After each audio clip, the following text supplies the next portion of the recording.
Hi everyone, my name is Angeli and I just wanted to talk to you about life as a J1 in America. I guess I've talked a lot about this on my blog, which is angeliyuson.com, but I thought I'd make a video just to explain about what it is like to move overseas and be as a J1 in America. So my role was as a marketing specialist, and it was an 18-month traineeship. I was located in Fullerton, California, and the company I worked for was actually a small company. So when you come over as a traineeship, you will notice that the salary is much lower than what you would get as a full-time normal employee. So it is a learning role, so you have to be prepared to take a massive pay cut, especially if you're Australian and you have been used to working full-time.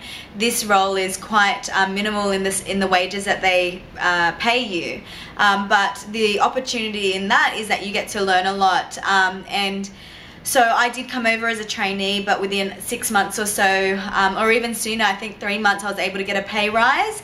And then after that, after a year, I was able to double my salary that I first started with. So there is a lot of opportunity to grow, especially if the employer is quite good and positive about that, and if they value you as well. So what is it like to live overseas in another country? Well, basically, you're going over to a country you don't know. I didn't have any friends or family, and although America is a Western country and everyone speaks English, the culture is so different. Like in the office, the people are different. Different words mean different things. They don't understand your accent. You don't understand their accent. You don't understand their culture. So it's a real learning experience, and I think that's such a great thing as it expands your knowledge of different people. It is a little bit hard to begin with because of the money. You move overseas and you start your job, so you need to find a place to live, and that's so difficult because it's stressful. You don't know about the area. So lucky for me, my employer helped me on the weekend that I got there, and they were able to help me find a room to rent. And after that, I needed to find a car, and that was another difficult challenge because I didn't know anything about cars. I had only purchased one car in my life, and that was a new car, so you know, I knew that was okay, but I'd never bought a used car before, so I knew nothing about it. And in America, in California especially, you need a car to get around, especially in LA and Orange County area. So buying a car was another difficult thing that I experienced. You don't know anyone when you get there, so you don't have any friends, so that's another thing. You have to be prepared for a little bit of loneliness because you might not have friends to hang out with straight away. You know, the first weekend that I was there, or the first couple of weekends, I was by myself. I was getting my bearings, I was going to the shops, buying stuff for my house, but I wasn't really hanging out with anyone at first.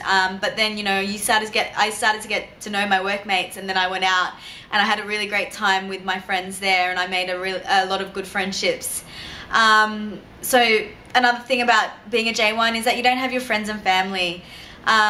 You know, you may not realize it, but when you live at home in the country that you grew up with, you have so many people around you that you can just call and hang out with and be comfortable with.